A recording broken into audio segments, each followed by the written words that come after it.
大家晚安，我是陈燕莹，欢迎来到新闻大白话。接下来这一小时国内外大小事，要用您听得懂的话说给您听。现在介绍这一小时来宾，首先要介绍是耶鲁政治学博士郭正亮，大家平安。退役中将帅化民将军，大家好，以及政大国关中心兼任研究员严正生老师。主持人好，各位观众大家好。好，一开始要先带你来看到是奥运哈，这两天很热，帮林洋配加油一下啊，加油加油！好，不过呢，这一张奥运照片说在日本的社群上面延上了，什么意思？好，因为呢，他们的柔道好手永濑贵圭呢，他其实是完成了奥运81公斤级的连霸，等于他拿到金牌嘛。而结果后来呢，在拍照的时候，4个人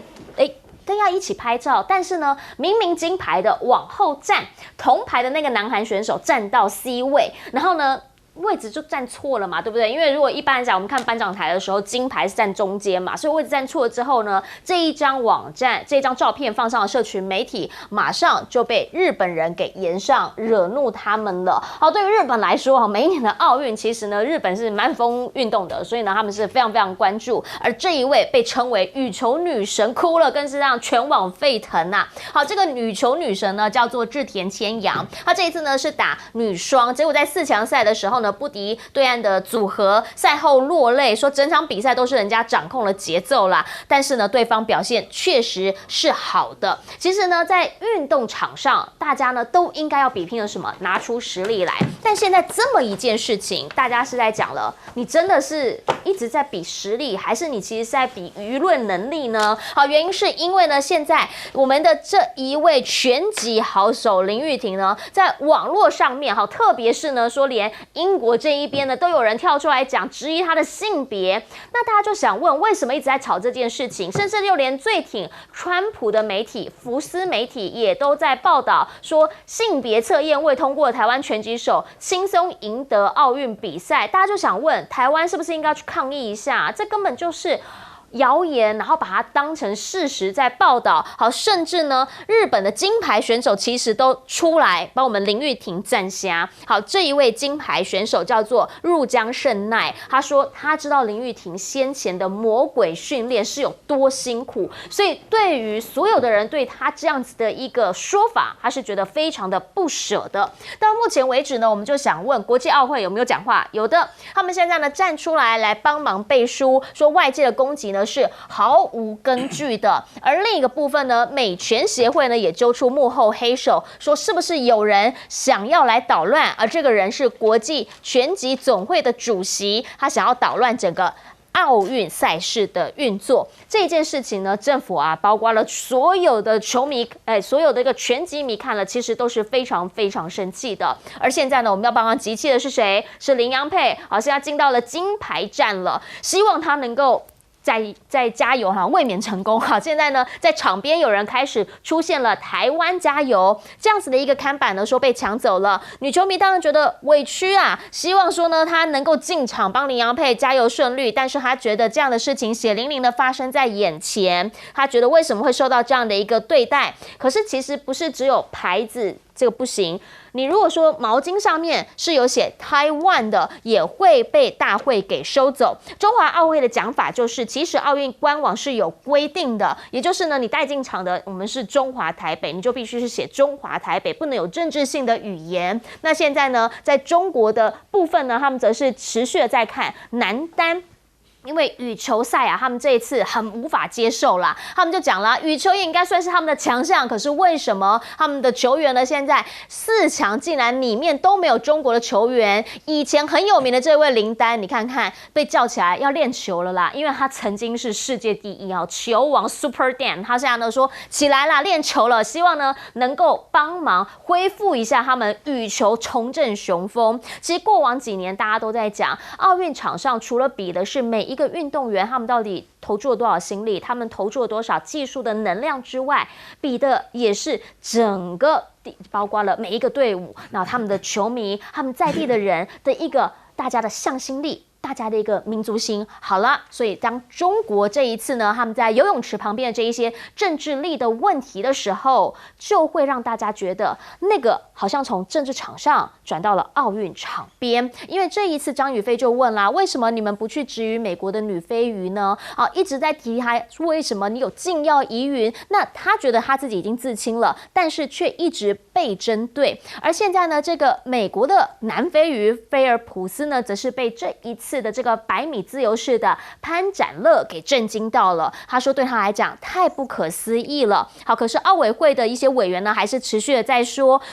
到底为什么会有这个药检的问题啊？等等等，也有人站出来帮忙讲话，说美国的一些报道确实啦是有争议性的。这一位是前 NBA 的球星，也是现在奥委会的委员，叫做保罗加索。他觉得啦，中国他们现在要帮忙自己证清白，好，他们现在自己运动员站出来讲话，这样子的一件事情，对于城市运动员的他来讲，他觉得是非常遗憾。地缘政治已经从我们的外交场合到了奥运池边了，这一次的感受是特别的明显，所以就想要请教一下亮哥，您怎么样来看？好，因为呢，确实啦，在看比赛的时候，每一国都是帮他自己的选手来加油嘛，明明就拿一个金牌确实让韩国站在 C 位，日韩之间的那个民族性好像又出现了。这个林玉婷这个问题，实际上跟那个阿尔及利亚那个选手是同一个问题啦。对，那这个坦白说就是国际拳击总会的主席那个叫克列姆列夫，他就是恶意在搞这个问题啦。那长期用这个在跟奥运对抗，因为奥运是比较接受开明的标准嘛，那基本上不能用染色体。因为 DSD 就是我们讲性别发展那个失序它事实上染色体有可能是 XY 所以他认为这个是不准确的，所以都是用睾固酮浓度来测了所以奥运用的标准就是睾固酮的浓度那每一个比赛不一样，拳击就是10就是10 mmol 以下。那林玉婷每次测，他要一直测跟那个药检一样，他要一直测，他每次都合格而且他还规定你要4年前就要表态你的性别，所以他事实上从12岁就认为自己是女性所以他完全是符合资格的那就是有一些人不明就里啦，因为坦白讲，罗琳你很会写那个哈利波特，你很会写哈利波特啦，可是你对这方面的科学你并不懂嘛，事实上。他就是从表面看嘛，说他看起来像男生。事实上，蔡英文2019也误以为他是男生可是我跟你讲，这个东西就是人家奥会后来弄出了一个标准，就是睾固酮浓度才能够准确分辨它是不是一个公平比赛比如说那个阿尔及利亚那个，他就是跟意大利选手比嘛，那个意大利选手他好像第1回合就被打垮了，然后这边哭就说他被暴击了等等那可是后来他也出来道歉了，说完全是他自己不对了，你自己做的不好，然后你去怪说对方像男生事实上这样的人，如果他的睾固酮是浓度是超过标准，根本就会被禁赛了。那事实上我跟你讲这个我们体育署也有责任因为林玉婷在2023年他在世锦赛的时候拿了铜牌，然后后来被判失去资格。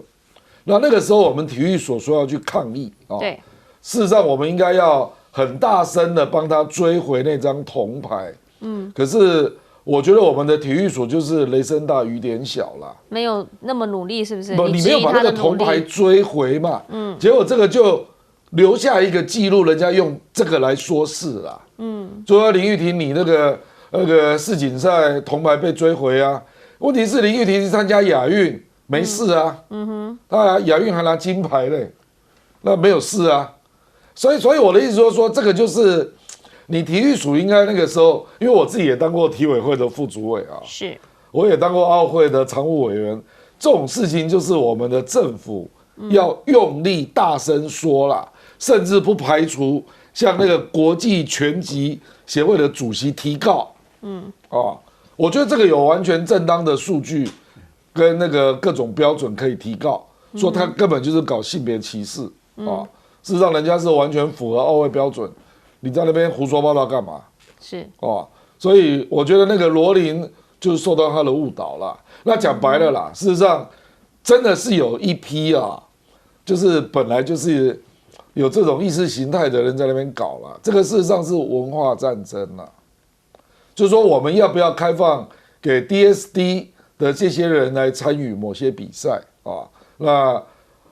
奥会就是采取了比较开明的标准嘛，那采取了比较科学的标准，说睾固酮浓度才是更准确的依据啦，而不是什么 XY 染色体，因为这种人他天生就是 XY 染色体，可是他表现出来的是，就是他还是以女性的资格来参与比赛，是完全符合规定的，就这样。是，想请教一下将军怎么样来看？想请教一下邵浩明将军怎么样来看啊？原因是因为这一次呢，确实啦哈，在比赛的过程当中，我们感受到就是在刚刚讲到文化的部分，其实在政治的部分，特别是在游泳池边的那个地缘政治的那个感受，这一次其实是蛮明确的。这个东西啊，奥林匹克本来是要强调是和平公正哈，是，结果现在搞这些政客在这边，尤其这些媒体，以前对美国媒体我还有相当程度的信任。现在美国这个媒体搞的是，好像认知作战变成他们的任务一样的。你想这个拳击协会这种个别的，那我们不谈了。那你整个媒体还在推波助澜呢。那个你是一个这个哈利波特的作家，你有没有什么证据讲这个话？你能比得过奥林匹克的药检的这个标准吗？这个标准是举世都用的嘛，不能因为你输了或者不服气的搞这个名堂，尤其是这个药检呢，中国选手被药检1天7次啊！我的天哪，只有白天在赛啊！你摊到白天的时辰，几乎1-2个钟头就给你搞一次，那这些运动选手还能休息吗？我跟你讲，凡是参加奥林匹克的选手，他这3年4年之内，他一定要把自己的体能调到巅峰。这个时候，无论是生活起居、饮食，或者情绪上受到干扰，都会影响他的成绩。因为全世界顶尖的好手，差之毫厘啊！金牌、银牌、铜牌到不得名，那就差很远了。所以这个时候搞这些手脚啊，当然以前就有这个药检的疑云，所以中国选手也很大方，我就让你检，检到你没话说，但是你对还是有影响。所以这次奥运里面看到太多的滑稽事，乒乓球拍会被踩断，任何一个选手，拿旗子的时候，他的拍子不会摆在地上吧？摆在裁判席上，怎么会踩呢？我也打过乒乓球啊，你踩到乒乓球靠下端的时候，怎么踩也踩不断，你一定要踩到那个把手跟那个板子接界的地方，哎呀，很用力你才踩得断呢。你不要讲副拍。正拍因为天天打，他这个胶面的摩擦系数就不一样了，他已经习惯了。你换一个副拍上来，他手感完全不一样。我跟你讲，高手比赛常常就是心理因素占了很大的决胜因素。很多球手平常打都是好手啊，他心理上不行，他就输了嘛。那你今天你的拍子被踩断，尿检1天搞个7、8次，你这个人家去打了实力好的，还说他是男女不分，什么玩意嘛！现在这个搞得真是，我跟你讲，政治上越斗越丑。而且这次我讲，巴黎的奥运呢，真是办得奇烂无比啊！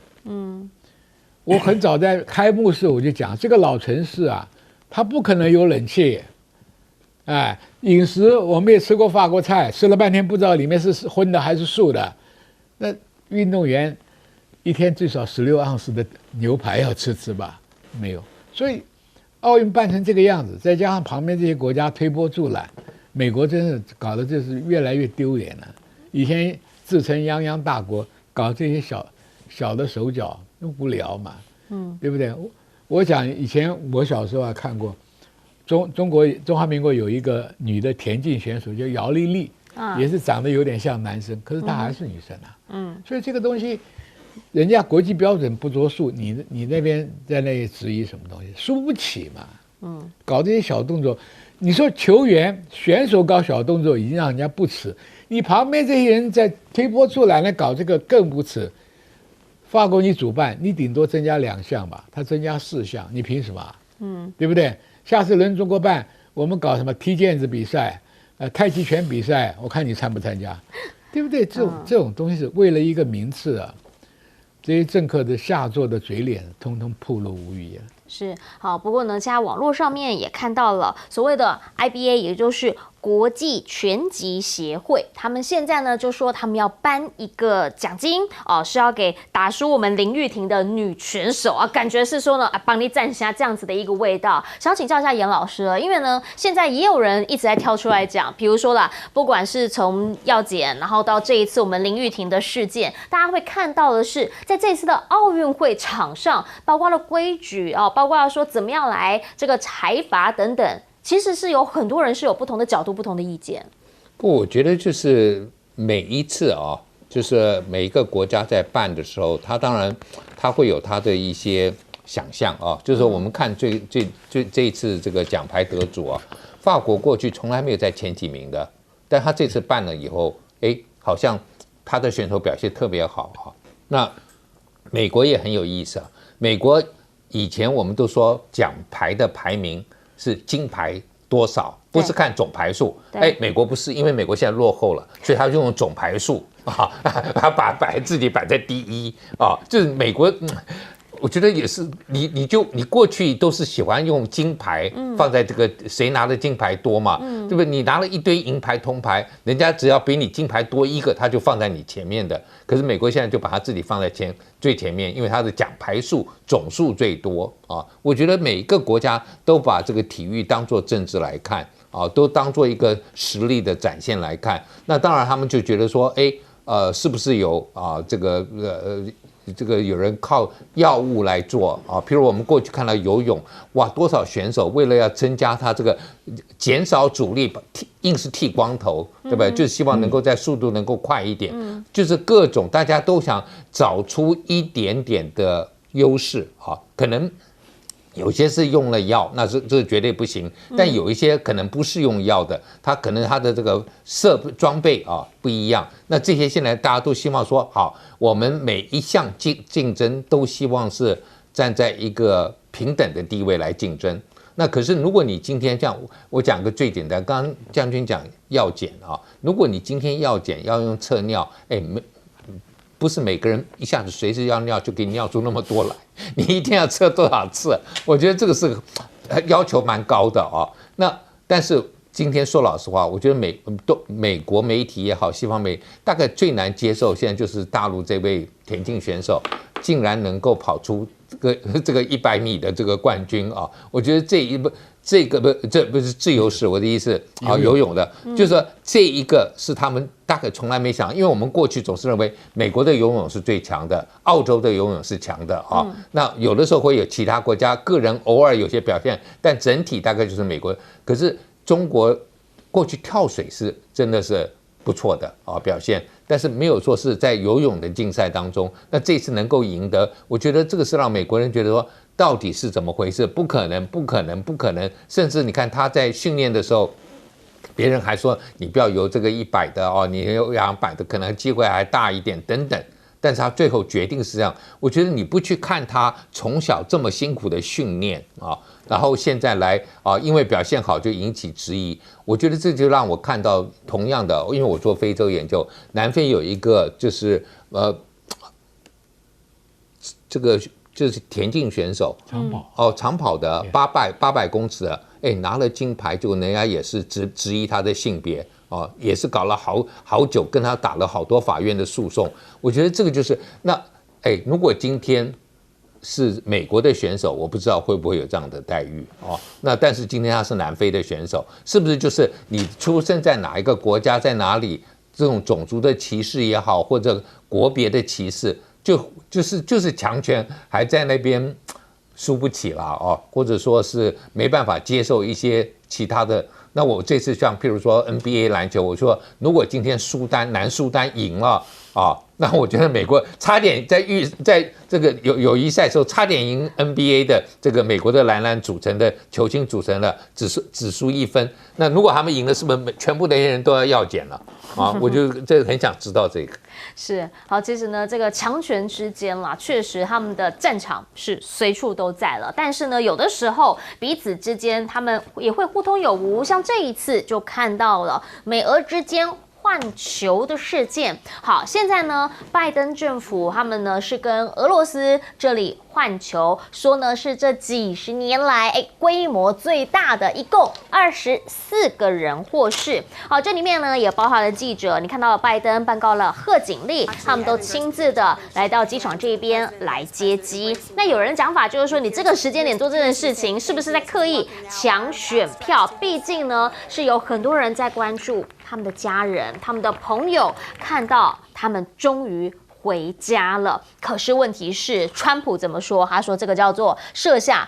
糟糕的先例啊。原因是因为这里面呢，其实有的时候它不是全部都是因为俄罗斯他要跟你换，他一定会跟你交易嘛。比如说他就会交易回他觉得比较重要的人士，那这一些人呢还要透过德国等等，那德国这边也不开心，说我就是必须要配合美国，所以这里面有牵扯非常多的政治。但是对于民主党来说，是不是真的有帮他得分、帮他加分？因为8月5号，贺锦丽就要获得民主党的总统提名了。那刚好在此之前，也传出他的竞选资金达到了3.1亿美元。好，这个数字呢，说是超过川普的2倍。那他们也开始在讲了，捐款激增，他们有没有可能变成了史上最快达到募款10亿美元的记录？那如果是这样的话，这势头正好。美国的白手派最新摇摆州的民调发现，川普跟贺锦丽已经打平了。先前不是还讲吗？说几乎拜登全输。好，现在呢，很多打平，甚至有一些拿回来了，赢个3个百分点，误差范围内。即便是这样，都是赢，甚至呢，现在也说8月5号那个时候会跟他的副手一起来现身，只是到底是谁？好，现在这几位都是有可能的人选。这里面呢，有一个人叫华兹。好，华兹呢说，其实本来是高中老师出身的，现在是明尼苏达州的州长。比较特别的是呢，他曾经在6·4之后到对岸中国去教书。好，这个呢变成说，那他有没有可能变成一个知中派？这个是大家开始在讲的。另一个说很可能的人选是谁？是这个宾州的州长这个马克。好，马克呢，这个 senator， 他其实呢，以前大家都说他太空人嘛，那现在呢，他有可能变成贺锦丽的副手，但是呢，川普的支持者围攻他的原因，主要是因为他曾经呢在太空人卸任之后，然后呢去帮忙带一个保健品的研发公司，然后呢去说，哎呀，他都喝这个啊，什么什么之类的。那这一件事情到底有没有问题？因为那个是中国的加盟商，所以呢，现在有很多人对他提出异议。我们来看看。I took Shaklee vitamins and the Shaklee rehydration drink while in orbit aboard the space shuttle. They worked very well for me in a very demanding environment. Each and every one of you can create your own successful Shaklee business.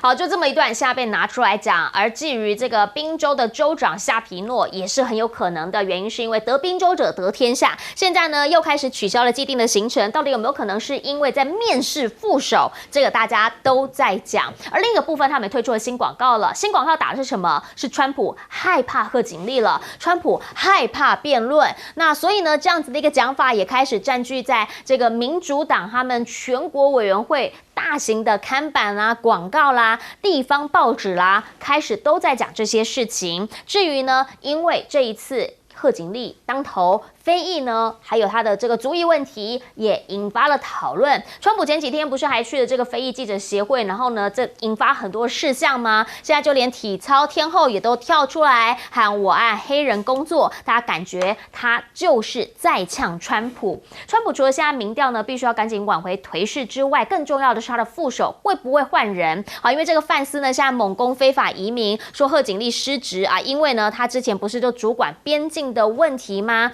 但是他的这个歧视争议呢，现在一再的被讨论着，也在说他过往的这一些的说法，是不是代表他现在的讲法？好，可川普帮他站下，说其实啦，副总统是谁哈，没有区别啦，历史来看投的就是总统啦，你们投就是投我，哎，那这表示不会换了吗？目前川普也传出他们的身家呢，说缩水了将近有300亿元，最主要的原因是因为本来呢很多人就觉得说他应该是蛮看好的，所以呢他本来的股份高于40亿元，后来呢降到了31亿美元，缩水了9亿美元，大家就在讲，那这一些的原因有没有可能会影响到最后他的整体运势？想要请教亮哥了原因是因为选举任何一个原因都可能会影响到最终的结果。现在看到了8月5号之前，他们史上最大的一个换球，让这些人回家，然后他们特别去接机。我换球这个议题，我认为加分非常有限有限。对了，我们只能够祝福那些被换的人普京也去接机也换回了他想要的人，而且他换的那个 Krasikov 实际上很有争议啦，因为他在柏林公园直接狙击嘛，杀死了车臣的分离运动领导人这个议题我们就不谈了啦。我觉得反正就是一个外交事件贺锦丽目前他大概今天就在约谈副总统人选啦，面试了，他8月5号要宣布，就礼拜一那一路到8月19号。就是民主党大会嘛，这个大概就是贺锦丽的蜜月期了那蜜月期就是他能够延长那么长也不容易了那他跟川普已经敲好了，是9月4号要辩论。是那我觉得贺锦丽应该在敲定副手之后，应该会接受一些比较大的媒体的专访啦。那个时候大家就要来评估他的程度因为他对经济外交的议题真的还没有全面表述过啦，所以我觉得这一关他要过了我倒不认为那个募款是他个人魅力啦，我认为民主党就是有这个能量，那只是他们不愿意帮拜登募款，所以现在换上一个他们认为有机会赢的那能量就出来了。所以这个就是民主党的能量了那确实两边的力量相当的较劲所以你可以看到那个摇摆州，事实上贺锦丽真的就是一定要稳住宾州、Wisconsin 跟 Michigan，这3个州他非赢不可。对，因为这3个州他即使全赢，他还没有赢他还输一点点所以我是觉得，本来大家都看好是 Shapiro 了可是 Shapiro 最近也传出2个问题一个就是他对以色列的立场太一面倒了，那人家还挖出他20岁时候在校刊写的一篇文章他说他就是认为巴勒斯坦人就是太好战，所以有没有办法治理一个国家，他非常怀疑那这个当然就会让人家觉得你反对2国论嘛，然后一面倒支持以色列嘛那贺锦丽又不能得罪中东，还有阿拉伯裔，还有穆斯林所以这是一个问题。还有另外一个是去年10月10号，这个宾州他的立法事务局的局长爆发性骚扰案，结果辞职，那 Shapiro 是他的好朋友，是，所以 Shapiro 从头到尾都没有发言。那当时有8个宾州的女议员，就是大声质问 Shapiro 对性骚扰为什么要隐匿那因为你也知道嘛，那个性别平等是贺锦丽的主要的议题主轴，他就是要用这个来打川普嘛。是。那如果 Shapiro 这个问题，那不知道妇女团体要怎么去理解啦所以我跟你讲，每一个人都有问题啦。像那个 Arizona 的太空人，对啦，坦白讲，我也是看到这个报道我才知道，我哪里知道他去中国卖过东西也被人家张出来啦。对啦，可是这个毕竟不是政治所以人家只是那个时候要赚钱嘛，对不对？目前就是这2个人在争这2个人出现的几率比较大了，大概是这样。是，我想要请教一下帅将军，您怎么样来看？那很显然呢，这个美国还是有一大票人是不喜欢川普的。前面那个拜登的表现很拙劣，大家都不敢发声了。现在换个人，什么声音都出来了。对，而且好莱坞，你要不要？好莱坞是支持贺锦丽的哦。是，哎，他们很有影响力啊，他们有团体，也有军费哈，人望也够。另外啊，宾州好像川普挨刺的就在那个地方嘛。对，对川普还特别去加演了一场，记不得前几天，结果宾州现在成绩也不是很好，所以看啊，这个选举啊，虽然贺锦丽现在好像是占点劣势啊，可是还是有变化。为什么？我看好是9月4号这个辩论，因为当检察官的对付犯人呢、罪嫌呐，那个攻击的绝对比你川普精彩啊。对啊，何况你这么多案底在那里，又不是没有资料，他可以问到你哑口无言呐、你为什么漏税？他就是这样定位。哎，为什么去封口这个色情女明星？对不对？那你为什么去策动国会暴动？这些都是什么？跟拜登当初怎么输的？拜登摔跤的场面大家看得根深蒂固，川普做这些鬼事情，老百姓也有记忆嘛。如果在这个辩论会上被检察官拿出来挑啊，毕竟他当年检察官的。对，我跟你讲，这是不一样的。是你被律师质询，被检察官质询，那川普绝对不好受。你不是靠鬼吼鬼叫就解决了，这个是裴洛西这个贺锦丽里面一个强项。是，我们现在就等着看9月4号，其他这个摇摆州啊，当然还得搞了。副手也很重要，但是我觉得重点在9月4号。9月4号以后就可以看出点苗头了。是，对，如果川普输了的话，那美国这个 American feels again 乱七八糟，就乱了，真的乱，他一定会搞得很难看的。因为他那些铁锈州的那些川粉是很极端的，什么 Proud Boy 啊，那些都是拿了枪干的了，你知道吧？而且美国军队里面还有一票永川的啊，上次已经看出来了，所以这个。人家讲有内战的可能呢、不是没有一点点苗头了，反正就是不是 great again 了，就乱七八糟 again 了。哎，到底会是怎么样？大家就想问了哈。刚刚呢，这2位嘉宾都点出了一个时间点，就是他们2个人的辩论会。但是呢，在他副手公布之后，大家其实更想知道的是，因为邢教言老师他过往虽然当副总统，但他很少讲政策。对，您怎么看？我觉得就是说，第一个就是说，他当然作为一个副手啊。就是应该是没有什么声音，就是跟着这个总统的政策走嘛啊，所以我认为他看起来现在是不会有做任何的这个政策上面的改变，但他的竞选团队里头慢慢有不同的人进来了啊，包括以前甚至有奥巴马的人都进来了，那他们也没有把原来的团队给换掉，而是增加了一些。那表示说会有不同的意见慢慢进来，但是我觉得不会马上看得到，所以他的政策啊，特别是他一个最主要的一个幕僚，那本来是在他副总统任内他的一个国家安全顾问，对贺锦丽的国家安全顾问，那这一位 Gordon 很可能就会未来就是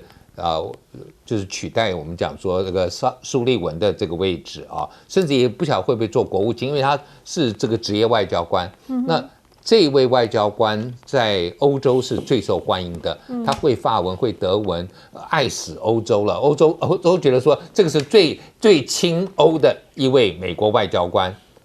所以如果是贺锦丽当选，欧洲是非常觉得说哇，终于可以松一口气了。如果是川普当选，他们累死了，对不对？所以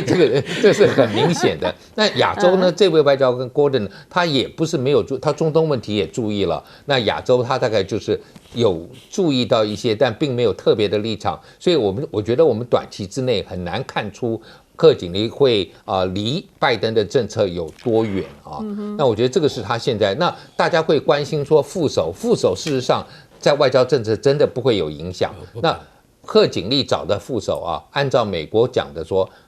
副手的唯一条件就是不要制造新的问题。对好，川普的副手现在就制造问题了，对不对？是。那过去我们看希拉蕊的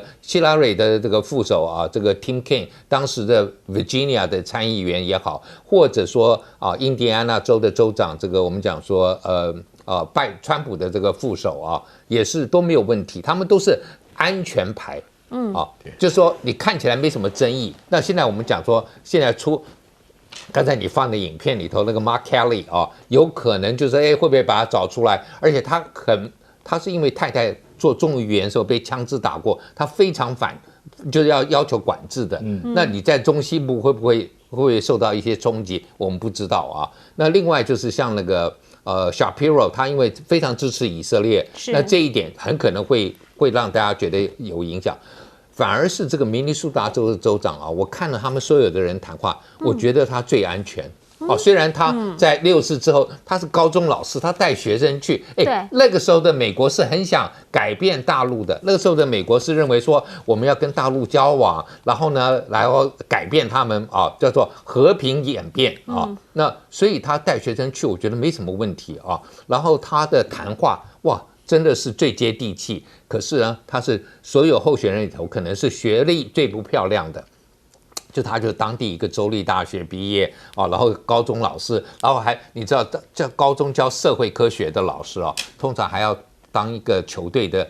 那个高中学生的运动的一个教练所以他还带过球队，所以这个是中西部最喜欢的。然后你听他谈话大概也可以，但是明尼苏达州本来就是蓝州了，那所以没有帮他增加票。Shapiro 是可以帮他增加票，可是呢，会不会引起其他州的反弹就不知道了。是，所以呢，这个选举来说，牵一发动全身，但这次的选举大家也认为是会影响到整个世界局势的变化，因为战争正在打，还担心有新战争嘞。好，来，大家已经看到的是中东，现在真主党呢说开第一枪了，他们向以色列发动了大规模的袭击，直接看画面吧。数十枚的火箭弹说呼啸升空。好，在晚上的时候呢，你看下去很像流星，没有这些，通通都是火箭弹。他们呢向以色列发起了这个大规模的袭击，当然最主要原因还是因为先前呢在伊朗这边找了这一些兄弟们来开会，如何复仇，而且现在新仇旧恨会叠加在一块儿，因为半岛电视台的记者呢说，竟然是在采访的途中遇上空袭，以色列这边已经证实了，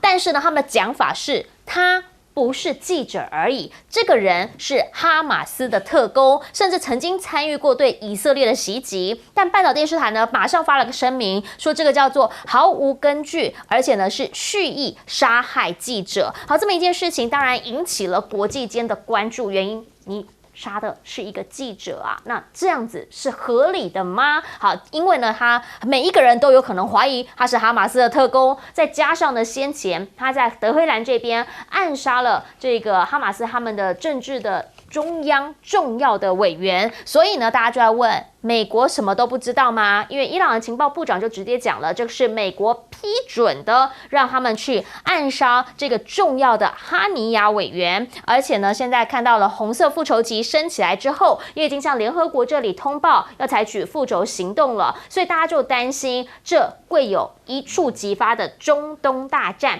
目前传出伊朗的计划是什么？是要向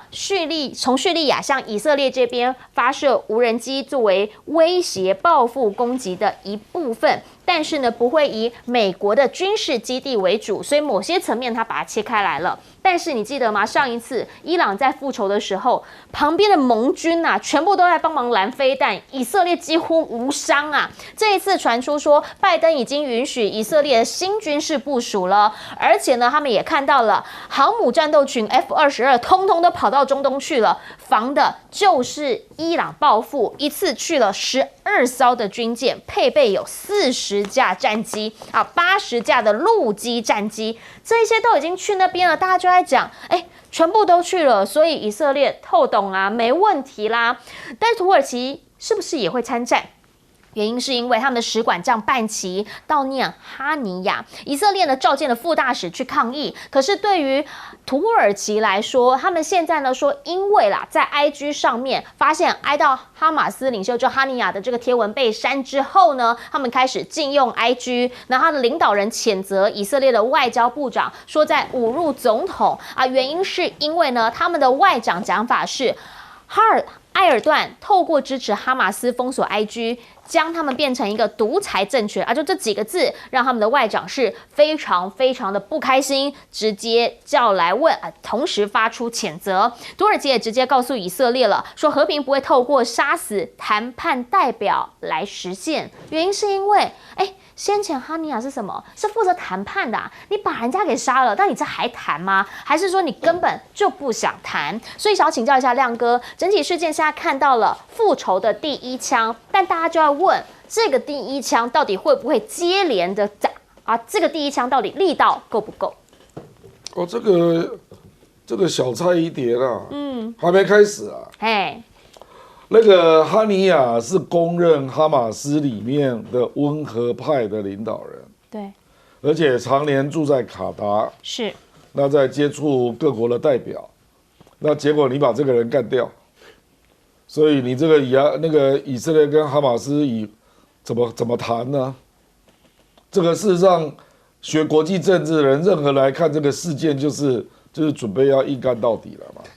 不然怎么会把谈判代表温和派的领导人给杀了呢？这个土耳其事实上跟以色列还有一个更严重的啦，因为土耳其降半旗了，那以色列抗议了，说你怎么可以降半旗？对，所以反正以色列的动作就是会让你感到很吃惊啊。那不管怎样啊，目前的状况，很多人都认为说那个伊朗跟黎巴嫩真主党的反应应该强度会远高于上次那个叙利亚那个事件，因为上次坦白说了，他是打到以色列境内，可是主要是打一个军事基地嘛，是，那其他针对平民的部分是雷声大雨点小，没怎么碰可是大家不要忘了，那一次是因为美国跟英国在约旦部署了非常多的拦截装置可是这一次他还能够在约旦这样做吗？因为在这个以色列周边的阿拉伯国家，对刺杀哈尼亚这个事情都非常不以为然跟叙利亚那个事情不一样就是叙利亚那个是杀军方的领导人嘛，是那这个不是啊，这个是你把和平的曙光、和平的唯一的机会给杀了。那你就要叫约旦再让你美国、英国来这边装拦截飞弹的装置，我觉得约旦搞不好会变成公敌所以我对这个部分不乐观你觉得他会扛住压力，不让他进来？不是，我觉得他们这次可能周边的阿拉伯国家都不想介入，就不要让美国跟英国来这边装什么而且伊朗可能他做不管是无人机、火箭弹或者是导弹他的大规模的攻击以色列可能不会只有一天因为上次只有一天嘛，对不对？是。然后还有打的地方，对，恐怕也不是针对军事目标因为这个东西有一点是1对1的关系嘛。上次你打我的军事目标，所以我就打你那个军事目标。那这次是哈尼亚被杀，请问你要打哪里啊？你要打纳坦雅胡本人吗？所以我的意思就是说，所以他那个报复点，好像就是直接针对以色列的鹰派了嘛。所以我认为可能那个报复的行动不一定只有一天而且黎巴嫩真主党会全力投入，那个结果就会更严重。好，原因是因为如果说真的对等的话，因为这次这个哈尼亚他的旅馆传出被袭击嘛，那如果这样的话，那个对等应该怎么样才叫对等？那当然大家想要看的就是伊朗这一次真的有生气吗？那真的生气，他到底会打到哪里？这个是大家都在看的，会不会引起中东那个混乱？我们先进广告。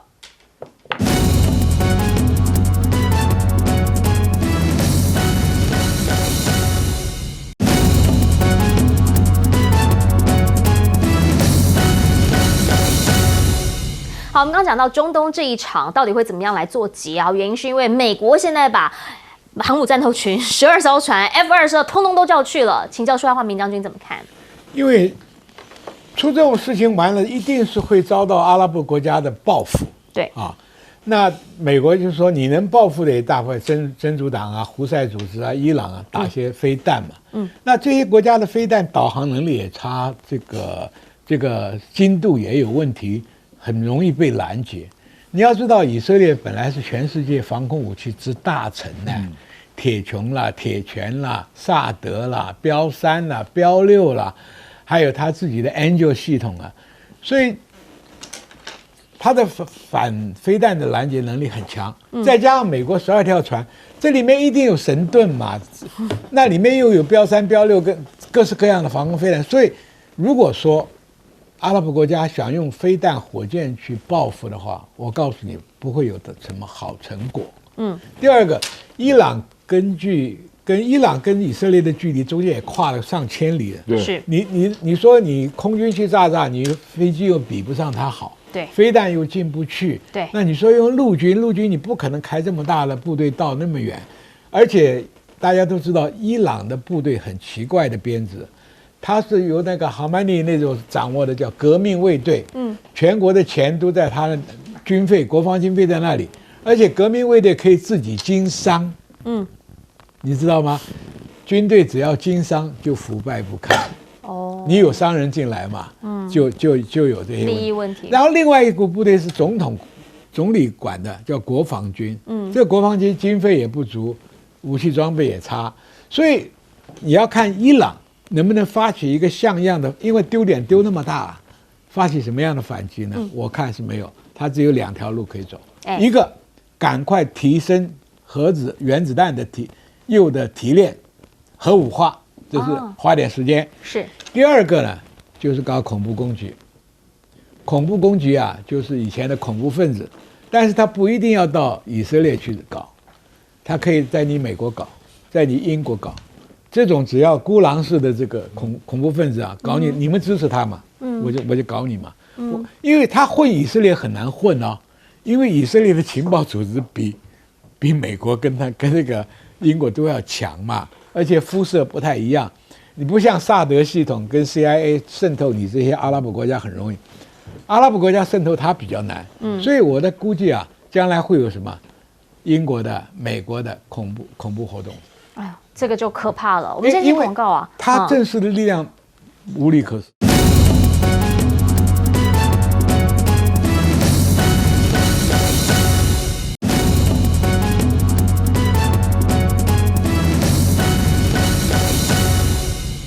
节目最后邀请严老师帮我们总结。我觉得第一个，拜登已经不选总统了，所以我们刚刚前一段谈到他帮忙这个交换俘虏嘛，那这一点已经让川普非常不高兴了，因为川普之前就说，他说我跟这个